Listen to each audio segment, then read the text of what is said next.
Beleza pura, povão vascaíno! Que bom ter você de volta aqui no meu canal, que a cada dia cresce graças ao seu like.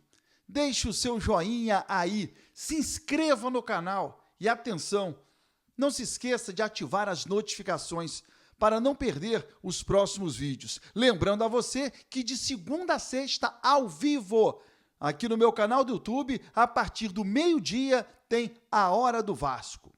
Torcedor, no vídeo de hoje, eu vou trazer 3 depoimentos importantíssimos, falando sobre o futuro do Vasco da Gama e a dívida que a 777 fez para o clube.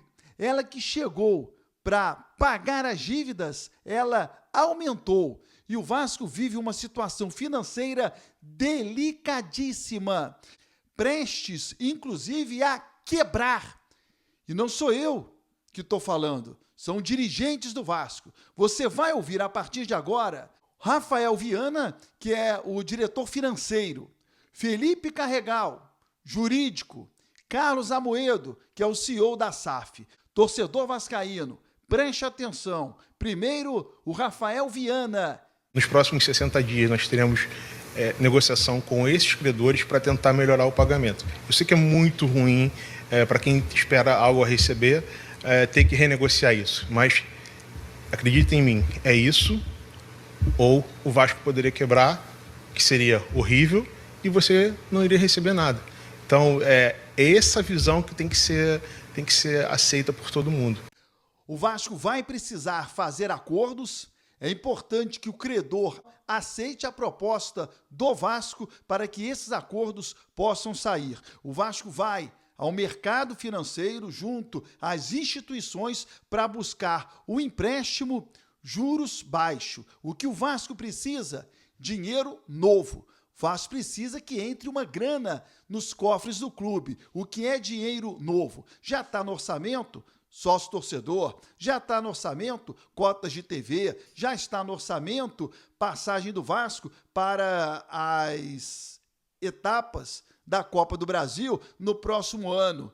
Já está no orçamento venda de jogador. O Vasco precisa de dinheiro novo, uma grana inesperada, entre aspas. Felipe Carregal, do Departamento Jurídico do Vasco, também fala sobre o nosso futuro. Lembro que no começo do ano, quando a gestão ainda 777 publicou o balanço da SAF, era um balanço horroroso, tá? Era um balanço tão horroroso que, à época, um jornalista me questionou sobre esse balanço e eu falei, olha, na minha opinião, isso é uma bomba relógio, ela vai explodir porque só estão enxugando gelo. E fomos criticados por isso à época, vocês estão atrapalhando, vocês estão causando confusão.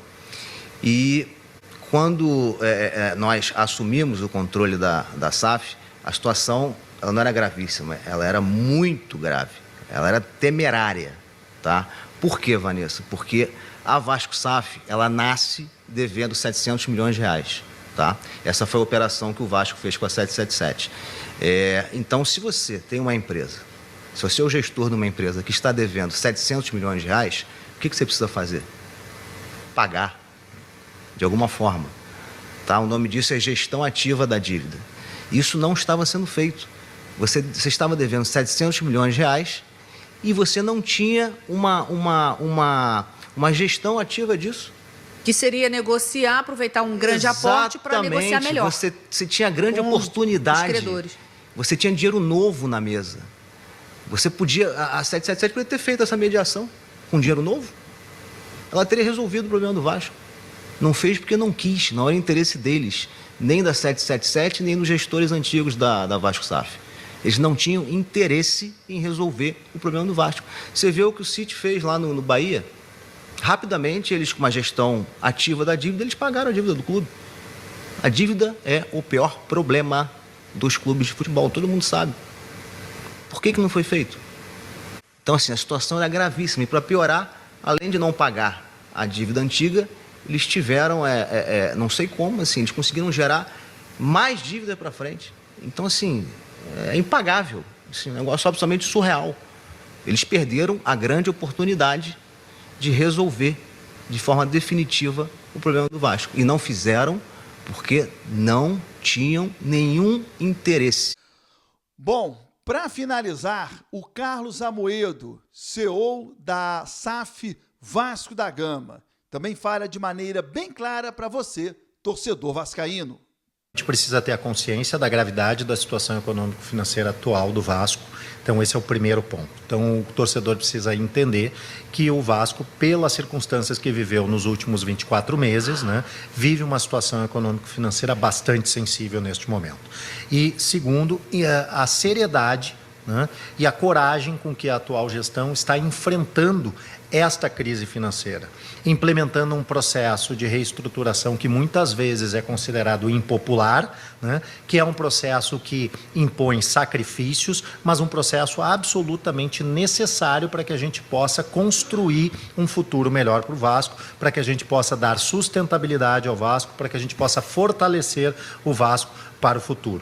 Mais do que isso, nós temos uma liderança muito forte, com uma identificação muito grande com o clube e que tem por objetivo fazer diferente de tudo aquilo que trouxe o Vasco até aqui neste momento, inclusive com a contratação de profissionais com experiência em processos dessa natureza, com passagem em outros clubes do futebol brasileiro. Então, a experiência dos profissionais, a vontade política e a coragem do nosso presidente Pedrinho para enfrentar este processo, eu acho que são dois elementos importantes que podem fazer com que o torcedor vascaíno acredite que desta vez este processo de reestruturação terá êxito ali na frente.